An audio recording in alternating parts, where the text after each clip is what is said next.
Bueno, pues buenas tardes, buenas noches, realmente ya. En un día lluvioso, llaman aquí. Salimos de casa esta mañana y nos dijeron que ha llovido, que está lloviendo. Y nosotros hemos venido, bueno, siempre vamos, con paraguas. Mi esposa tiene uno en el bolso y yo tenía dos en mi mochila, así que hemos ido con los tres paraguas. Y no llovía. Bueno, estaba la carretera húmeda, mojada, pero no ha llovido. Pero bueno, lo que sí hemos vivido, los del norte, que somos mi esposa y yo, en el País Vasco, que sí llueve mucho, pero lo que sí fue una sorpresa para nosotros cuando llovió, y bastante, en la boda de Carlos y Marta. En la boda de Carlos y Marta, aquí en Almería. Y bueno, aquello fue algo especial, sobre todo la reacción de los novios, que hicieron fiesta, aún de la lluvia, en medio de la ceremonia.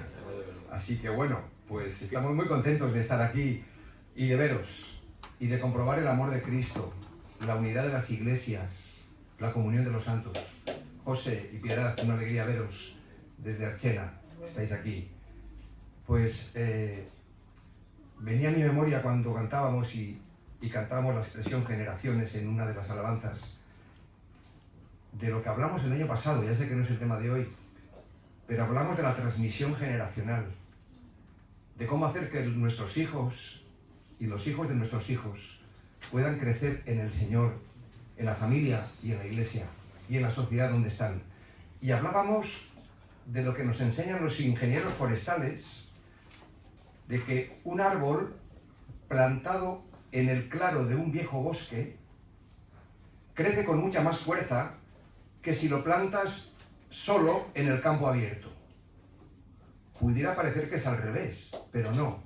Cuando en un viejo bosque hay un claro, porque quizás uno de los árboles ya se ha hecho viejo y ha caído, y hay en ese claro, donde estaba el viejo árbol, plantas uno nuevo, aunque por fuera pareciera que cada árbol es independiente uno de otro, no es así, porque por dentro las raíces se incrustan y se agarran unas a otras, de tal forma que el nuevo árbol, la nueva generación, recibe la savia y la fortaleza de los viejos árboles que hay en el bosque. Y dijimos, qué buen ejemplo para entender lo que es la iglesia. Y ver este cuadro de personas mayores, experimentadas en quebrantos a lo largo de los años, niños, jóvenes, y en cada iglesia local, es que nos necesitamos. Yo no creo en una iglesia de solo jóvenes. En nuestra congregación en San Sebastián hay muchos jóvenes, pero están rodeados de gente mayor. Algunos de sus padres, otros están solos. Sus padres no son creyentes. Pero enseñamos que la iglesia es una familia. Es uno de los ejemplos o metáforas que encontramos en la Biblia. Cuando mi esposa y yo, siendo novios, conocimos del Evangelio, porque lo conocimos en un puesto de libros, en el Día del Libro, que se celebra en tantas ciudades el 23 de abril. Pues yo iba a buscar a mi novia a la estación de tren, que venía desde Vitoria, y entonces tuvimos el primer contacto con los evangélicos, que ni sabíamos que existían, y nos hablaron de Jesús, del Señor, nos dieron un Nuevo Testamento. Y claro, la pregunta obligada de un católico a un evangélico: ¿qué diferencia hay entre evangélicos y católicos? Que te la habrán hecho a ti también en más de una ocasión. Y enseguida nos enredamos, que si la Virgen y los santos, que si nosotros no, aquellos sí. ¿Sabéis qué respuesta nos dieron en otro momento un hermano? Y aquello abrió mis ojos, aunque quizás no fue la mejor respuesta del mundo. Pues mira, la diferencia es que un católico va a la iglesia a ver. ¿A ver qué? Pues los ornamentos, las imágenes, los colores del sacerdote, a las personas. Va a ver. ¿Y el evangélico? El evangélico va a la iglesia a oír la palabra de Dios, sin despistarse, sin entretenerse demasiado en que sí, nos alegramos de vernos. Nuestros templos, nuestros lugares de culto son más bien sencillos, sobrios, tienen que ser bonitos, porque también eso habla mucho de los que vivimos dentro. Y qué bueno es cuando llega el momento de abrir la palabra y de escuchar. Así que los móviles estén en silencio, por favor. Que si alguien está muy cansado porque hoy es viernes ya y la semana apechuga, Yo voy a tratar de no enrollarme. Por cierto, hemos empezado 15 minutos más tarde. Luego no me echéis la culpa a mí. ¿Vale? No me echéis la culpa a mí. Yo siempre digo que es muy fácil saber cuándo un predicador tiene que terminar. Cuando ya lo ha dicho todo. ¿Verdad? Cuando ya lo ha dicho todo. Y si, como dijo alguien, oye, ¿da algún consejo práctico de cómo un joven predicador puede saber el momento de terminar? Bueno, ya conocéis algunos la anécdota. Te metes un caramelo en la boca. Sí. Y cuando tú ves que según vas terminando el caramelo se va acabando, ya concluye. Y ahí dejas clavado el tiempo.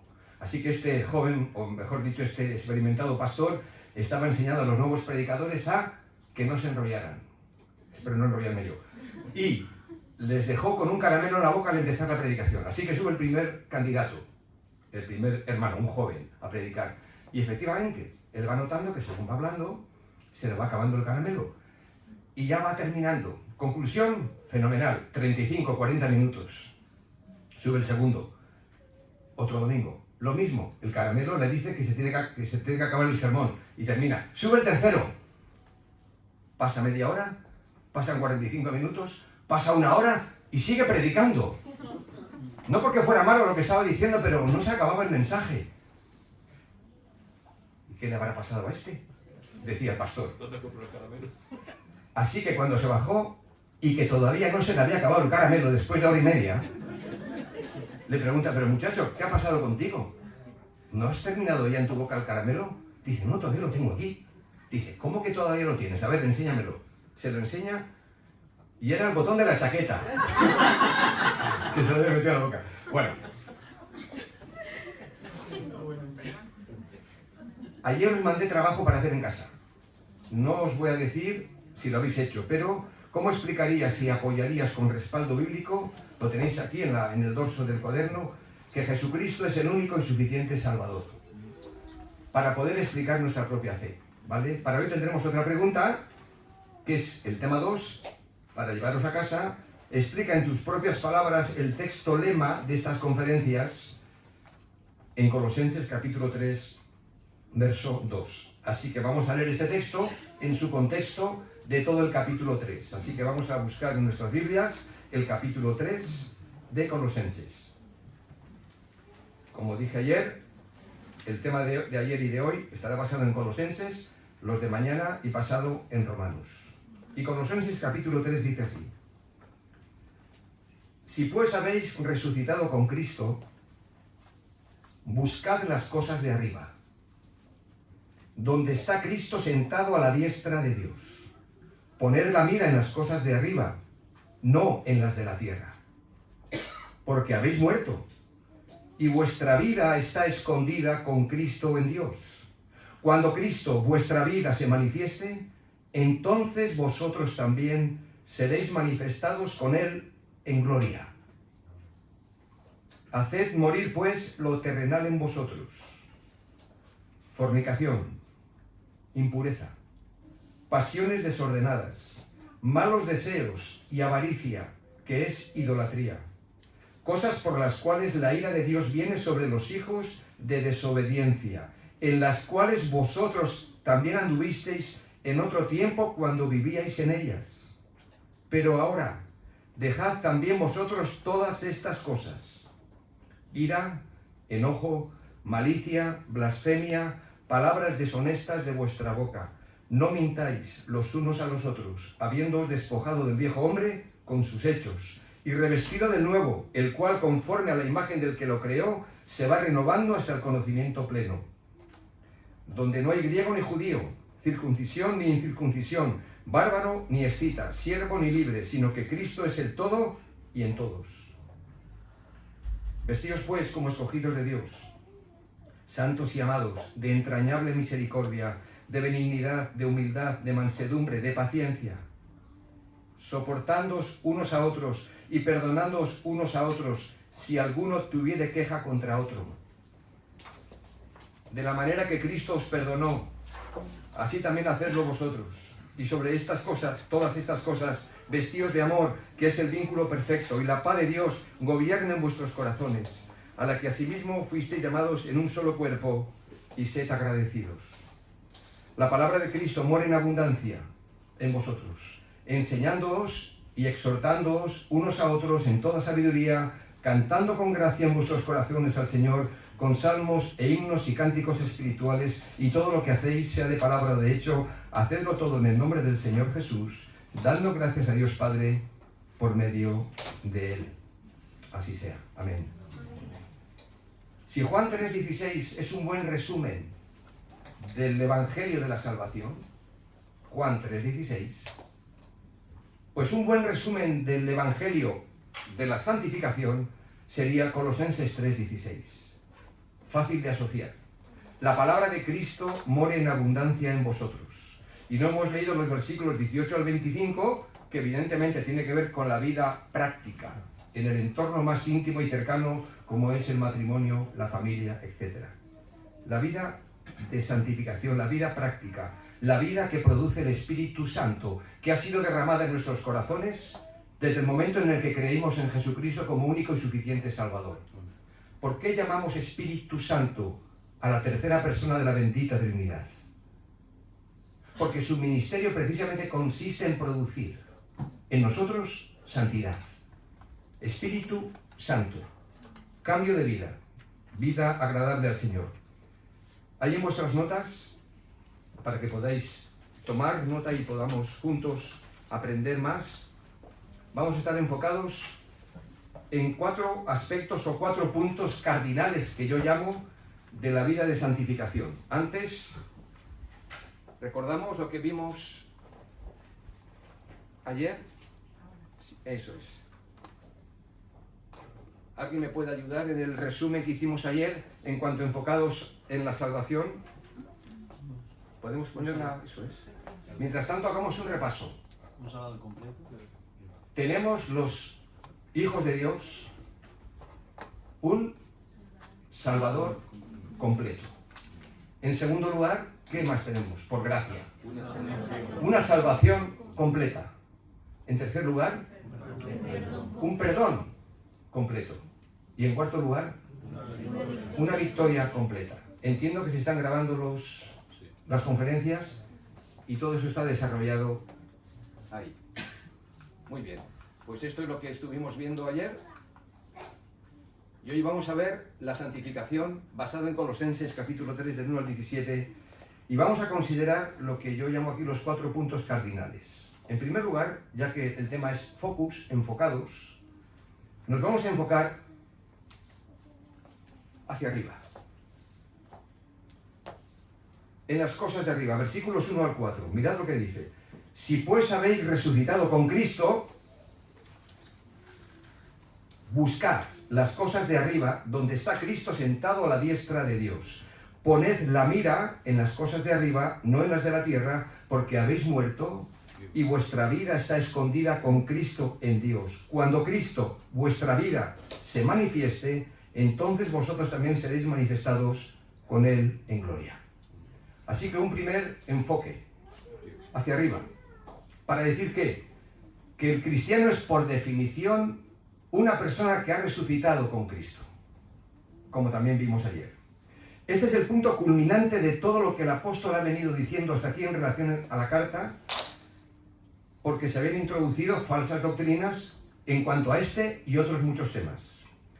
En los versículos que se nos leyó, versículos del 16 al 23, que era la continuación del día de ayer, cuando dice, por tanto, versículo 16, si tenemos un Salvador completo, una salvación completa, un perdón completo y una victoria completa, por tanto, nadie os juzgue en comida o en bebida o en cuanto a días de fiesta, luna nueva o días de reposo.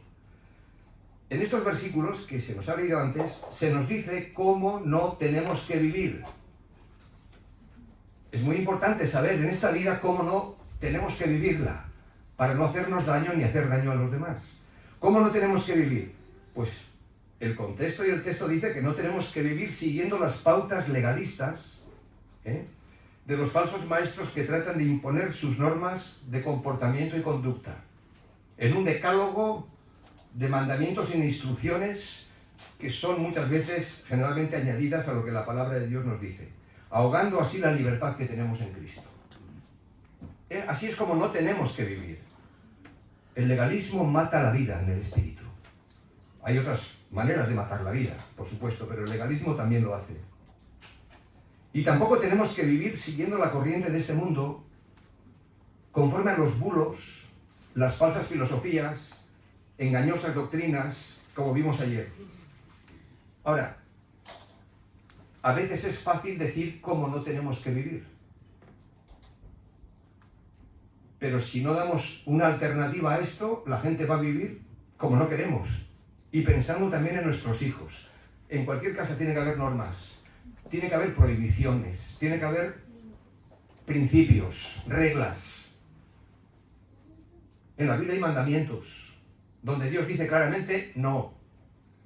Pero la vida cristiana no consiste en una lista de noes, que los hay. Hay una lista de síes. Cuando Pablo le dice a Timoteo, huye de las pasiones juveniles. Ah, qué fácil decirle a un joven, ¿no? No vayas con estos amigos, que no te hace bien. No vengas a horas de la madrugada y el domingo te quedes dormido y no vengas al culto. No vayas, no bebas, no fumes, no. Cuidado. Claro que hay una lista de noes, si podemos decirlo así. Pero la palabra nos dice, huye de las pasiones juveniles, pero sigue la justicia, sigue la fe, sigue el amor, sigue la paz. Y tenemos que dar, y la palabra nos da una salida, una alternativa mucho mejor.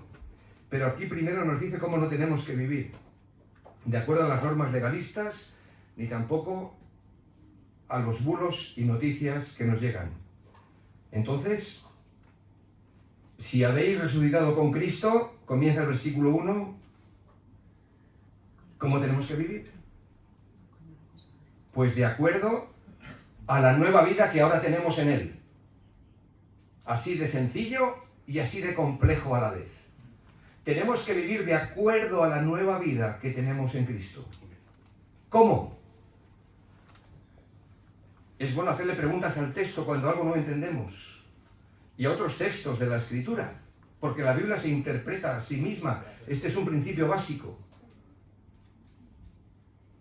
La Biblia se interpreta a sí misma y a veces encontramos textos que nos pueden parecer más o menos oscuros y otros se interpretan y nos dan luz sobre este. ¿Cómo tenemos que vivir? Buscando las cosas de arriba. ¿Y qué cosas son las cosas de arriba? Pregunta, ¿no? Bueno, el apóstol espera que nosotros lo sepamos. Y las cosas de arriba, ya que estamos enfocados, son las cosas del cielo. Las cosas de arriba son las cosas que a Dios le agradan. Las cosas de arriba es Dios mismo. ¿A quién tengo yo en los cielos sino a ti? Y fuera de ti, nada deseo en la tierra. Que no significa que seamos irresponsables con los deberes que tenemos en este mundo. Pero, como a veces decimos a nuestros hijos, si ahí fuera hay una música, una melodía, que lo hay, que suena muy bien, que te agrada, que te atrae, ¿cómo hacer que ese sonido no sea tan atractivo?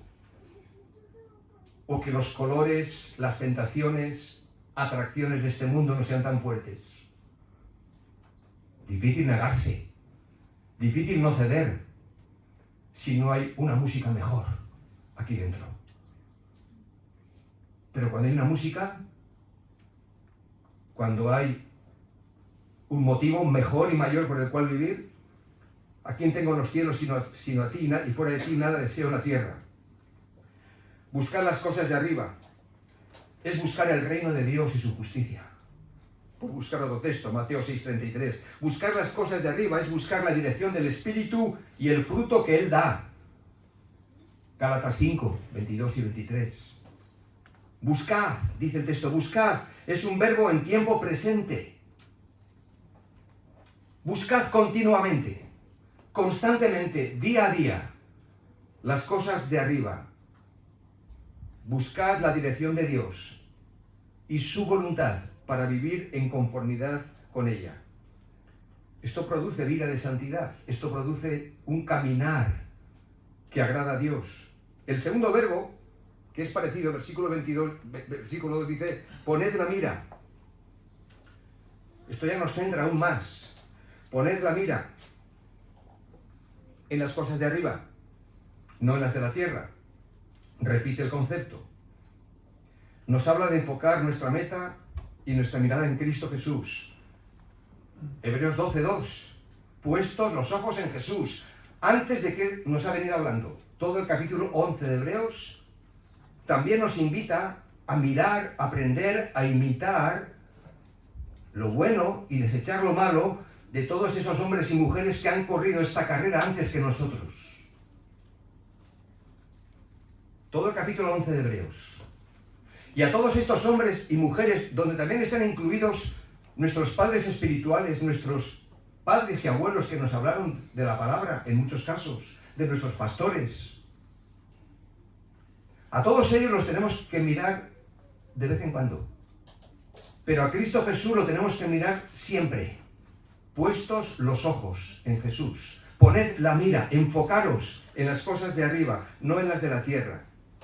Porque en la tierra, claro, hay demasiadas distracciones y tentaciones a nuestro alrededor. Y todos lo sabemos. Ahora, una palabra de exhortación aquí. Si estás mirando en este tiempo de tu vida y preocupado más por las cosas de la tierra que por las cosas del cielo, acuérdate de la mujer de Lot. El Señor Jesús lo puso como ejemplo para no imitar.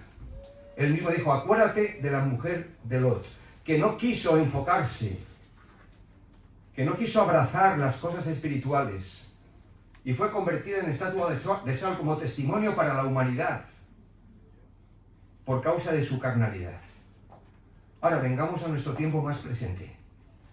Si estás mirando más las redes sociales que las cosas de Dios y su palabra, te estás desenfocando. Y no digo de no mirar nada. Claro que hay que mirar, hay que estar informado, hay que conocer, hay que aprender. Y hay mucho para aprender. Pero pongo el énfasis. Si estás mirando más las redes sociales que al Señor y su palabra, te vas a desenfocar. Me voy a desenfocar. Si pasas más tiempo en internet, en la televisión o incluso en el gimnasio que ocupado en las cosas del Señor, que sabes cuáles son, pues no estás buscando primeramente el reino de Dios. Si estás mirando más la imagen de Adán que la imagen de Cristo, también nos desenfocamos. Necesitamos pedir sabiduría para todo esto e instruir a nuestros hijos que vean también que sus padres lo tienen claro.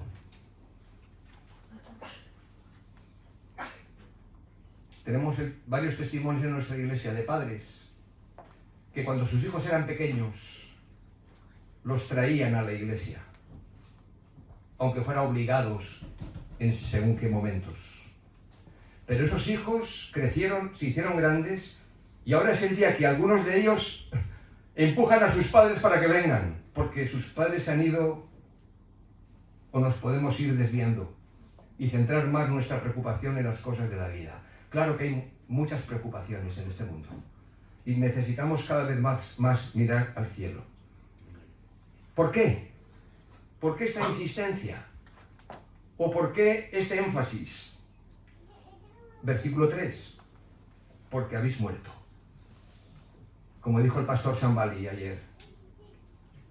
Yo ya soy hombre muerto. Así que aunque me quites la vida, mi vida está escondida con Cristo. Ya soy hombre muerto. Y es verdad, porque habéis muerto. Ahora, ¿en qué sentido hemos muerto si estamos vivos? Si estamos aquí. ¿En qué sentido hemos muerto? Bueno, lo explica Romanos 6:2, hemos muerto al pecado. Lo explica Romanos 7:4, hemos muerto a la ley. Hemos muerto al sistema de este mundo. Donde lo mejor que nos puede pasar es que el pecado ya resulte antes atractivo y ahora desagradable. Eso es lo mejor que nos puede pasar. Que sepamos decir no al pecado No porque nos agarramos a la ley y decimos, no voy a molestar a Dios, no voy a enfadar a Dios, yo quiero permanecer puro, santo, casto. Esto tiene un recorrido muy corto. Mirad, hermanos, cuando, no sé si lo diré, creo que lo diré mañana o pasado, cuando la mente asimila la verdad de Dios y la abraza, entonces los sentimientos se encienden, no al revés. No es apelar a las emociones o a los sentimientos. Cuando la mente capta, entiende la revelación de Dios, el propósito de Dios, el plan de Dios, entonces los sentimientos se encienden, la voluntad es persuadida y como resultado se produce la obediencia. Pero esta obediencia ya no es externa, es una obediencia interna. Es esa obediencia interna que te permite ser tú mismo cuando estás acompañado que cuando estás solo, cuando nadie te está mirando. No es una obediencia de religión, sino de convicción. Y tenemos que entender a qué hemos muerto. Al pecado, a la ley, al sistema de este mundo. ¿Significa eso que no podemos pecar? No. Desgraciadamente el pecado envuelve con sus redes aún al creyente más consagrado. Lo que Pablo está diciendo es que Cristo murió en mi lugar, en tu lugar, llevando sobre sí la culpa de nuestra maldad. El Señor nos declara libres de culpa, porque hemos muerto en la persona de nuestro sustituto. Su muerte es la nuestra. Y ahora su vida también. Ser como Cristo, como dice el himno, es mi anhelo. ¿Lo conocéis aquí el himno?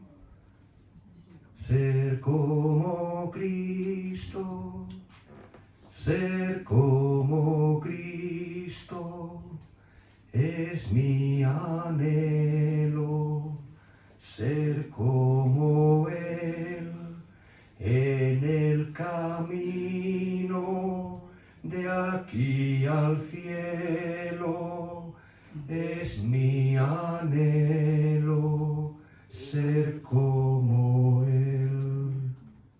Hemos muerto. Somos hombres y mujeres muertos para este mundo. Conviene recordar que hemos sido librados de la culpa del pecado, del poder del pecado, pero no de la presencia del pecado. Así que no te fíes de ti mismo. Porque el pecado anida en el corazón, aún del creyente más consagrado. Algún día, cuando estemos en el cielo, ya no habrá pecado. Oh, gloria a Dios. Pero la culpa del pecado y el poder del pecado nos ha sido quitado por el poder de Cristo. Ahora, nuestra carnalidad está viva. Y recuerda que la carne del creyente es la misma carne del no creyente. A veces uno dice, ¿cómo puedo yo, o he podido yo, o tal creyente, haber hecho o haber caído? Es que la carne es la misma. No te olvides, la naturaleza caída es la misma. Nuestra carne aún está viva y se requiere que sea llevada a la muerte de una manera continua. Por eso, como enseguida veremos, versículo 5, haced morir pues lo terrenal en vosotros. Enseguida entraremos aquí. Pablo comparó el deseo de la carne, nuestra vieja naturaleza, a un cuerpo atado a su espalda. Nos describe Romanos, que la acompaña donde quiera que iba y que le hizo exclamar angustiado, como a veces exclamamos nosotros angustiados, nosotros, hijos de Dios, que queremos agradar al Señor. Miserable de mí, ¿quién me librará de este cuerpo de muerte? Romanos 7:24. Pero hermanos, en todo esto no estamos solos, porque solos no podemos dar un solo paso. Porque al morir y resucitar con Cristo, el Espíritu Santo ha hecho morada en nuestros corazones y su ministerio es santificarnos. Y por medio del Espíritu podemos hacer morir las obras de la carne. Gálatas 5:16. Nuestras versiones en la Reina Valera dice, andad en el Espíritu y no satisfagáis. Una expresión y versión mejor es, y no satisfaceréis. Andad en el Espíritu y no satisfaceréis los deseos de la carne. Gálatas 5:16. y vuestra vida está escondida con Cristo en Dios. Nos dice el versículo 3 y 4. Qué expresión tan poética, tan gráfica. Nuestra vida está escondida como una semilla, que nadie desde fuera a veces lo ve, y aún a veces nosotros no somos del todo conscientes, pero que va creciendo, conforme a la imagen de Cristo, donde finalmente se convierte en una hermosa planta. Y creo que no es necesario ser un experto en botánica para saber que los procesos de Dios en la naturaleza son de maduración lenta, como así lo señaló el Señor Jesús en la parábola del crecimiento de la semilla. Primero hierba, luego espiga, después grano. Si lo aplicamos al cultivo de cualquier fruta, y seguramente que aquí habrá hermanos que tendrán árboles frutales, no lo sé, o en invernaderos si trabajáis en ello, decimos lo mismo: primero la hoja, luego la flor, después el fruto verde y finalmente la fruta madura. Y lo que es cierto para el grano y la fruta lo es también para la santificación en la vida del creyente. A mí me ayudó mucho cuando me explicaron que cuando Cristo nos salva, ya nos santifica. Ya somos santos, apartados para el Señor. Por eso entendemos el saludo apostólico a los fieles y santos en Cristo Jesús, etc. Santos en el sentido de que hemos sido apartados y hemos sido ya declarados justos. Hay una santificación posicional. Pero luego, en la que ahora estamos, es una santificación práctica o progresiva. ¿Es correcto? Estamos siendo santificados. Y se espera que cada vez más nos parezcamos al Señor Jesús. Y luego está la santificación final, donde no habrá pecado, donde ya santos por gracia, igual que cuando comenzó nuestra vida de salvación. Por lo tanto, no nos dejemos engañar por aquellos que nos ofrecen respuestas milagrosas o soluciones inmediatas a los problemas de la vida. El molino de Dios muere despacio y muere muy fino. Y cuando vemos en la Biblia los personajes, cómo Dios trató con ellos, cómo Dios los santificó, cómo Dios los probó, y los admiramos por cómo respondieron al final de sus vidas, o en momentos determinados de sus vidas, es porque el Señor iba también santificando su propio corazón. Esta vida escondida en Cristo nos habla de una vida eterna, sobre todo de una vida eterna reservada para nosotros, pues cuando Cristo se manifieste, versículo 4, también nosotros seremos manifestados con Él en gloria. Esta esperanza se centra en su segunda venida, principalmente, pues Él se manifestó la primera vez cuando nació en Belén, pero se manifestará por segunda vez sin relación con el pecado, cuando venga en poder y gloria. Hebreos 10:37, porque el que ha de venir, vendrá y no tardará. Y la frase que me cautivó de Agustín de Hipona, más conocido como San Agustín: aparecerá terrible el que primero apareció despreciable. En la cruz vimos su paciencia, pero en su segunda venida veremos su potencia, su poder. En resumen, aquí tenemos lo que es nuestra posición en Cristo. Esta es nuestra posición en Cristo. Los que somos suyos, hemos muerto, hemos resucitado en Cristo, aún ya sentados en los lugares celestiales con Él, para ser finalmente manifestados con Él en gloria. Una mirada hacia arriba. ¿Doctrina fundamental? Sí. Vamos a lo que es el aspecto diario. Un enfoque hacia abajo. Tenemos que empezar siempre mirando al cielo, para luego saber cómo mirar a la tierra. Con unas nuevas lentes, con unos nuevos prismáticos, enfocados. Y el orden aquí no es casual, estoy siguiendo el orden del texto. Versículo 5. Haced morir pues lo terrenal en vosotros. Fornicación, impureza, pasiones desordenadas, malos deseos, avaricia, que es idolatría, cosas por las cuales la ira de Dios viene sobre los hijos de desobediencia, en los cuales vosotros también anduvisteis en otro tiempo, cuando vivíais en ellas. Pero ahora dejad también vosotros todas estas cosas: ira, enojo, malicia, blasfemia, palabras deshonestas de vuestra boca, no mintáis los unos a los otros, habiendo despojado del viejo hombre con sus pecados. Esta lista de pecados no es definitiva, es orientativa. Tenemos que ver otros textos en Efesios y en otros pasajes más para tener una dimensión mayor. Así que miramos hacia abajo y el apóstol ahora desciende a lo cotidiano. Nuestra posición en Cristo tiene implicaciones prácticas. Hemos muerto al pecado, lo repito, hemos resucitado con él. Pero en cuanto a nuestra condición, como hijos de Dios, salvados por gracia, nuestra posición en Cristo es la que es. Y nuestra condición es que somos hombres y mujeres con pies de barro, frágiles. Este evangelio está en vasijas de barro. Y aquí vemos el contraste entre las características del hombre viejo y del hombre nuevo. Notad el primer grupo de imperativos, versículos del 5 al 11, donde otra vez, se nos dice cómo no tenemos que vivir. ¿Cómo no tenemos que vivir?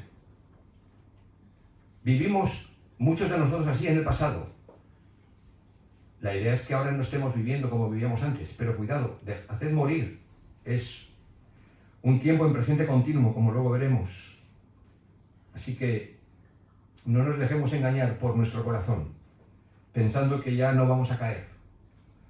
El segundo grupo, versículos 12 al 17, que hemos leído antes, son mandatos de carácter positivo, donde se recalca: revestíos, soportaos, perdonaos, vestíos de amor, sed agradecidos. Notad, ¿cómo no tenemos que vivir? Así. ¿Cómo sí tenemos que vivir ahora? Versículo 12, vestíos. ¿Cómo? Como escogidos de Dios, lo que sois, santos y amados, de entrañable misericordia, de benignidad, de humildad, de mansedumbre, de paciencia, soportándoos unos a otros y perdonándoos unos a otros, si alguno tuviere queja contra otro. De la manera que Cristo os perdonó, así también hacedlo vosotros. Etcétera. Y sobre todas estas cosas, vestidos de amor, que es el vínculo perfecto. Notad que en cuanto a lo negativo, versículos 5 al 11, Pablo nos manda, en primer lugar, controlar nuestros apetitos sexuales y renunciar a toda clase de inmoralidades, versículo 5. Si me permiten esta expresión, que puede ser un poquito fuerte, lo utilizo a veces en mi propia iglesia, porque a veces hemos hecho una clasificación de lo que yo llamo pecados de cintura para arriba y de cintura para abajo. Y es cierto que los pecados sexuales y morales son más públicos, más escandalosos, y en un sentido hacen mucho daño. Bueno, en un sentido no, en todos los sentidos, porque rompe con muchas cosas. El pecado sexual es terrible. Lo vemos en la Escritura. Pero cuidado, porque nosotros que venimos del contexto católico, que se nos hablan de los pecados mortales y de los veniales, igual de mortales son los pecados de cintura para arriba. Y aquí se mencionan algunos: el enojo, la ira, la avaricia, los malos deseos, que nadie los ve, pero que matan la vida en el espíritu y hacen daño.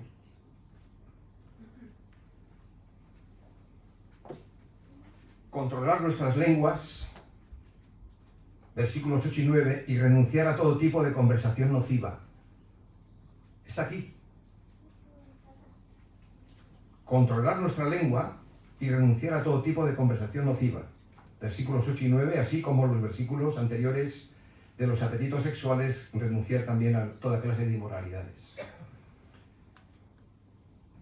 Vemos cómo se combinan aquí lo divino y lo humano. Esto a veces resulta difícil de entenderlo, de verlo, pero aquí se combina lo divino y lo humano. Por un lado, el cambiar nuestra vieja naturaleza o el recibir una nueva, esto no lo podemos hacer nosotros. Esto lo hizo Cristo, cuando nos convertimos a Él, nos dio una nueva naturaleza. Ya nuestros deseos no son los mismos, nuestras metas en la vida no son las mismas, nuestros intereses no son los mismos, gracias a la conversión y el nuevo nacimiento que el Señor hizo posible en nuestras vidas. Ahora, ¿nosotros qué podemos hacer? Si es que podemos hacer algo. En todo caso, colaborar y participar y obedecer lo que el Señor nos dice aquí en su palabra. Cooperamos con lo que Dios ha hecho, y dice el texto, y nos vestimos. Esto es una práctica diaria. Nos vestimos de la nueva vida que Él nos ha dado.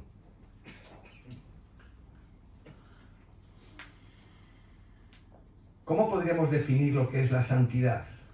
Dentro de los distintos comentarios, conversaciones, mensajes que he podido escuchar, me ayudó a entender esto, que la santidad es el aspecto visible de la salvación. No somos salvos por ser santos, por no pecar, por portarnos bien, no. Pero la santificación es el aspecto visible de la salvación, porque tiene que haber, evidentemente, consecuencia natural, real, de una vida cambiada. No de una vida perfecta, pero sí de una vida cambiada. Pues así como aquel que os llamó es santo, son palabras del apóstol Pedro, en su primera carta, capítulo 1, versos 15 y 16, pues así como aquel que os llamó es santo, sed también vosotros santos en toda vuestra manera de vivir. Porque escrito está, sed santos porque yo soy santo. O sea, si yo entiendo bien, Dios está interesado en llevarnos al cielo. Y ya nos ha llevado a los que en Él hemos creído. Pero es que está igual de interesado que en introducir el cielo en nosotros. De tal forma que los valores del cielo, los valores del reino, los valores del Rey Jesucristo, sean también nuestros valores. A fin de cuentas somos sus embajadores, somos sus representantes.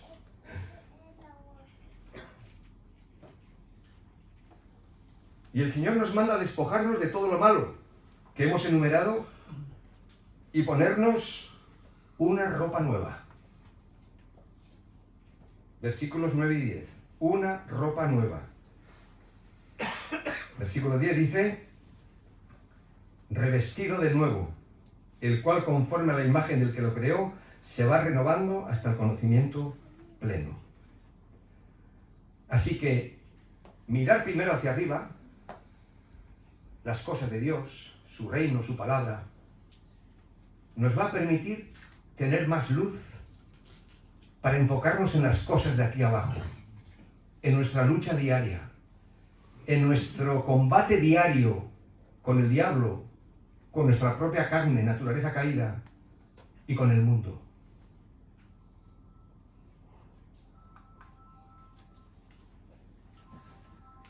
Y un enfoque más hacia adentro. Versículos 12 al 17, donde se nos habla de, otra vez, vestirnos como escogidos de Dios, de todo esto que hemos hablado. Y estas virtudes aquí enumeradas, yo las llamo la ropa interior. Mientras que la prenda del versículo 14 lo cubre todo. Versículo 14, y sobre todas estas cosas, vestíos, otra vez la palabra, vestíos de amor, que es el vínculo perfecto. Una de las finalidades de esta nueva ropa interior es reflejar la santidad. Y mirad, cuando cada uno de nosotros, cuando cada creyente viste así de bonito, de misericordia, de bondad, de humildad, de mansedumbre, de paciencia, de sabernos soportar, de sabernos perdonar, con el vínculo perfecto del amor, cuando uno viste así de bonito, ¿sabéis? La iglesia se ve bonita.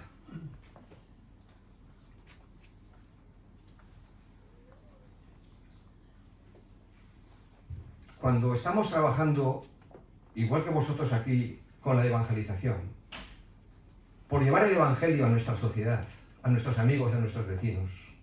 Claro, tú te presentas como un hijo de Dios, como un compañero de trabajo, que quieres llevar estas prendas, que quieres ir vestido así, que no te vean como un santurrón, pero sí que te vean como alguien diferente,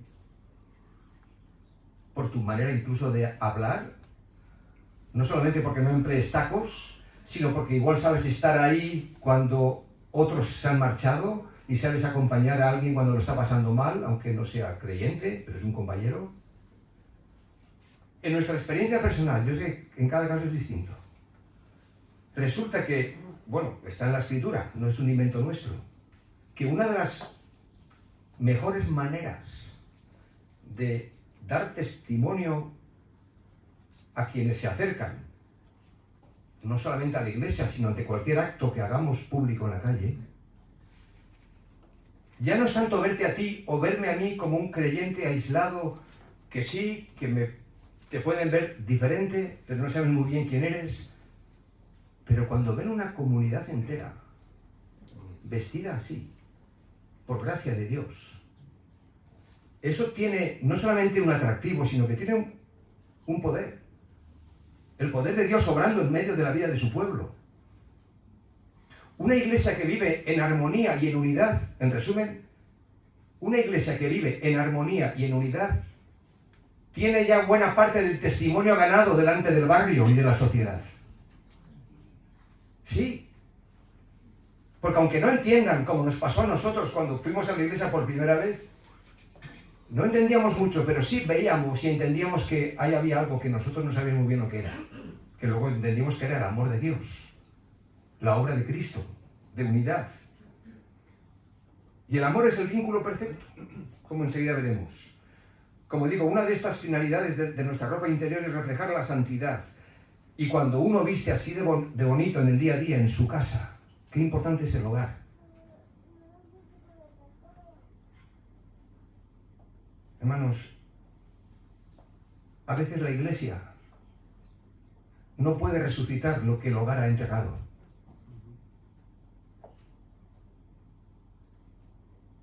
A veces nos llegan personas de hogares cristianos o que han estado en la iglesia, que están mal, que están rotas, gloria a Dios que están todavía ahí, pero les cuesta mucho remontar lo que han visto en su casa, en algunos casos, donde quizás han visto a papá y mamá en la iglesia de un modo y después el comportamiento en su casa ha sido otro. Cuidemos esto siempre. Ya sabemos que no es una garantía tampoco tener un buen testimonio en el hogar, porque cada hijo tiene que tomar su propia decisión. Así que tampoco te sientas culpable si a lo mejor uno de tus hijos no andan en los caminos del Señor. No es porque necesariamente hayas hecho mal las cosas. Pero llegarán los hijos pródigos, algunos de ellos a nuestras iglesias de nuevo. Llegarán, y cuando lleguen, sepamos también cómo recibirlos. Porque si nos gozamos cuando alguien se convierte y hay gozo y alegría en los cielos por un pecador que se arrepiente, ¿qué podemos hacer con alguien que ha vivido descarriado, pero que después ha vuelto a los caminos del Señor? Pues tenemos que hacer fiesta. Y no preguntarle, ¿y tú dónde has estado todos estos años? ¿No? ¿En qué lío te has metido? Mira qué mal testimonio. No. Recibidlo. Luego ya tendremos tiempo de hablar, de corregir, de instruir. Pero los hijos pródigos llegarán. No todos, pero sí, espero que muchos. Una iglesia que vista así de bonito, no perfecta, llena de paz, gratitud y unidad, como dice el versículo 15. Y la paz de Dios gobierne en vuestros corazones. No dice solo en tu corazón, en el mío, en vuestros corazones, iglesia, a la que asimismo fuisteis llamados en un solo cuerpo, y sed agradecidos. Una iglesia llena de paz, de unidad, de armonía. Una iglesia llena de la palabra y de la alabanza a Dios. Verso 16. La palabra de Cristo muere en abundancia en vosotros, enseñándoos y exhortándoos unos a otros en toda sabiduría, cantando con gracia en vuestros corazones al Señor, con salmos e himnos y cánticos espirituales. Una iglesia que adora y que alaba a Dios. ¿Qué creyente no se goza en la alabanza de su pueblo? ¿Y qué persona que viene de la calle no se sorprende y se ve impactada también por la unidad de la alabanza de la vida de su pueblo? Y una iglesia que da testimonio de la gloria de Dios, versículo 17, y todo lo que hacéis, sea de palabra o de hecho, hacedlo todo en el nombre del Señor Jesús, dando gracias a Dios Padre por medio de Él. Una iglesia que da testimonio de la gloria de Cristo. Termino, porque el caramelo se me está acabando. Fue el año 2018, porque lo recuerdo muy bien. Fue un tiempo muy especial para esta iglesia, Nueva Vida. Fue un domingo por la mañana, quiero recordar. Por cierto, el domingo por la mañana tendremos un test para el tema que vamos a tratar. Tomarle el pulso a la iglesia. Y tomarnos el pulso cada uno de nosotros. Pero gracias a todos los hermanos de las diferentes congregaciones que estáis aquí representados. Y el tema de hoy nos viene como anillo al dedo. Hemos dicho, y sobre todas estas cosas, vestíos de amor. Probablemente la palabra más, no solo bonita, sino importante de la Biblia. Dios es amor. Dentro de otras muchas declaraciones. Así que vamos a tomar el pulso, si os parece bien. Cada uno de nosotros, no a los demás, el pulso me lo tomo yo, que por cierto, está un poquito acelerado. Pero está emocionado. El pulso me lo tomo yo, que conmigo ya tengo bastante. Con hacer morir lo terrenal en mí.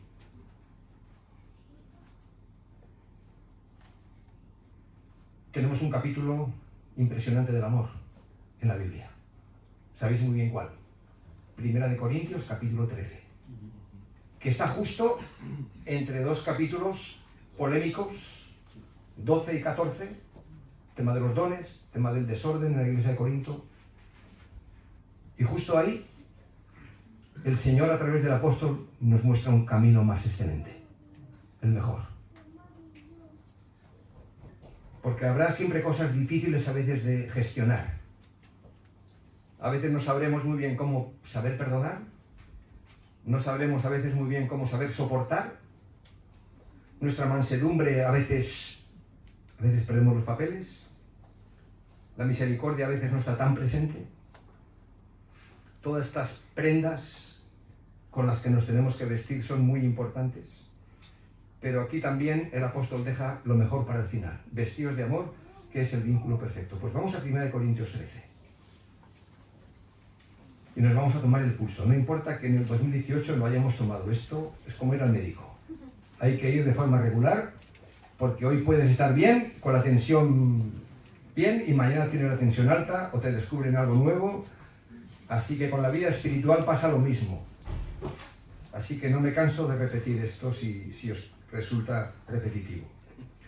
Notad que en el capítulo 13 tenemos los versículos donde me quisiera centrar, donde habla del amor y de las características propias del amor.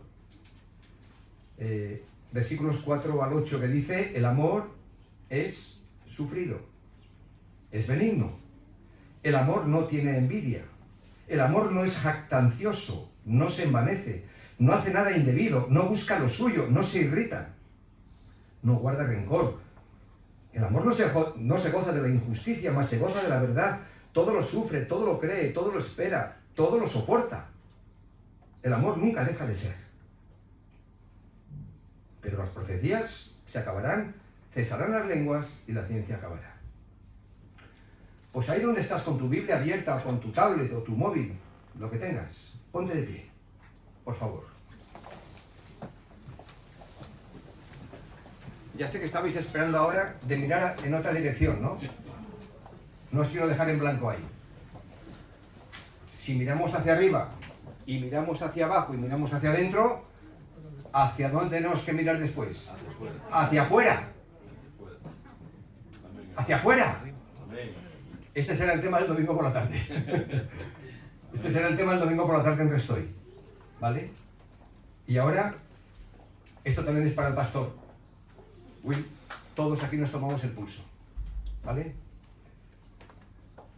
Estamos en 1 Corintios 13, con nuestras Biblias abiertas, versículos 4 al 8. Y donde dice amor, tú vas a poner tu nombre y yo pongo el mío. No pongas el nombre de tu hermano ni de tu esposa, pon tu nombre. De tal forma que esto sonaría así si lo leo yo. Jaime es sufrido, es benigno. Jaime no tiene envidia.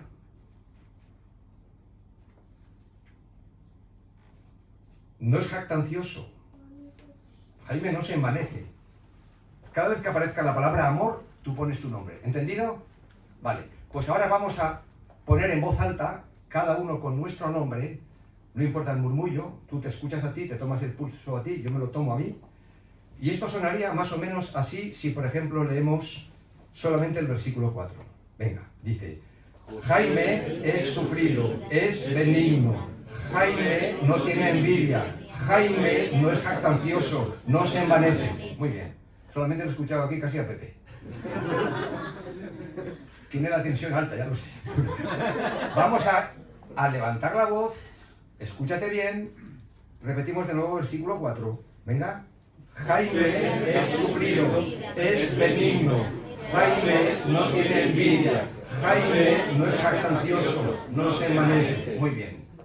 No vamos a seguir todos juntos. Ahora, voy a hacer la lectura de nuevo del 4 al 8. Y voy a poner ahora yo mi nombre en voz alta, pero tú en voz baja estás poniendo tu nombre. Conforme voy avanzando en la lectura de estos rasgos y características del amor, si crees que en alguno de ellos no das la talla, te vas sentando a medida que yo voy avanzando en la lectura. ¿Se entiende? Lo repito. Yo pongo mi nombre. No, todos de pie, por favor. Yo pongo mi nombre. Y quiero que lo pienses bien porque nos estamos tomando el pulso. El tema de esta noche es el tema de la santificación. De dejar morir, hacer morir lo terrenal en nosotros. No estamos solos. El Espíritu Santo está trabajando en nuestras vidas. Y eso nos da mucha esperanza. Pero voy a empezar la lectura. A medida que voy avanzando, si tú crees que hay alguna característica del amor aquí reflejada que no cumples, te vas sentando. Jaime es sufrido, porque he sabido esperar y he sido paciente con las debilidades de mis hermanos.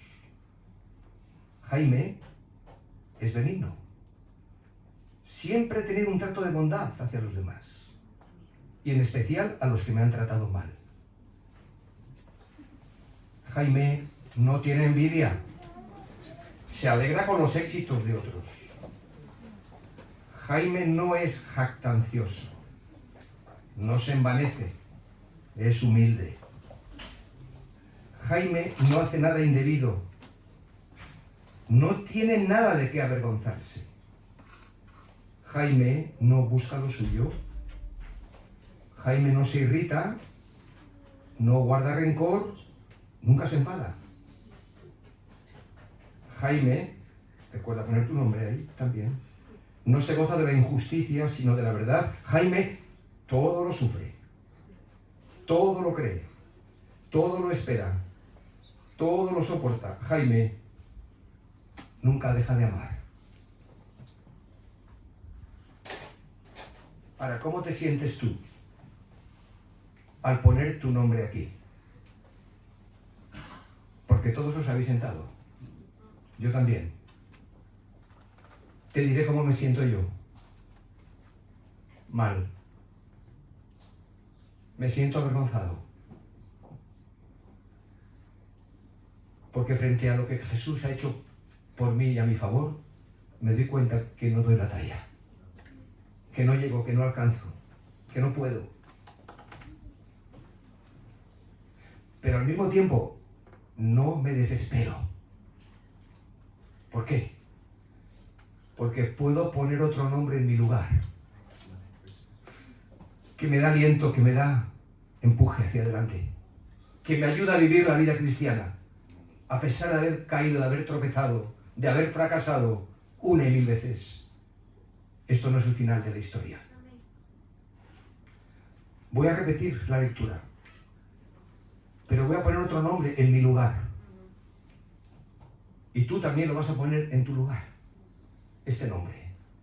Y si te identificas con lo que vamos a leer, te puedes ir levantando a medida que voy avanzando en la lectura. Jesucristo es sufrido, porque ha sufrido por personas como yo y por pecados como el mío. Jesucristo es benigno, me bendice a pesar de saber quién soy.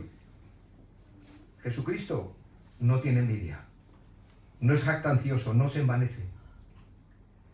Jesucristo no hace nada indebido, de lo que tenga que avergonzarse, pues nunca hizo nada a escondidas. Jesucristo no busca lo suyo, no se irrita, no guarda rencor. Jesucristo todo lo sufre, todo lo cree, todo lo espera, todo lo soporta. Jesucristo nunca deja de ser.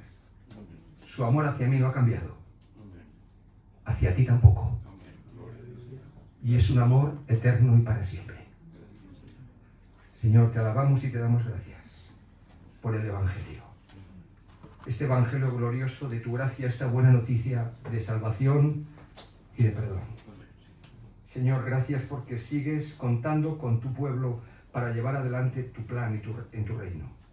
Señor, nos tienes aquí, débiles en nosotros mismos, muy débiles, pero tú eres el vencedor, tú eres el fuerte, tú eres el que nos has acogido, el que nos has fortalecido tantas veces, de tantas maneras, y estamos aquí ahora en pie por ti, por tu gracia.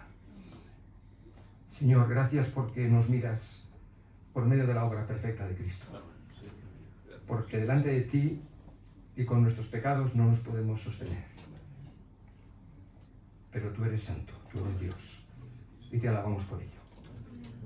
Que tu palabra, Señor, por tu Espíritu, nos haga tanto bien que podamos vivir de una manera mejor, si cabe, esta semana.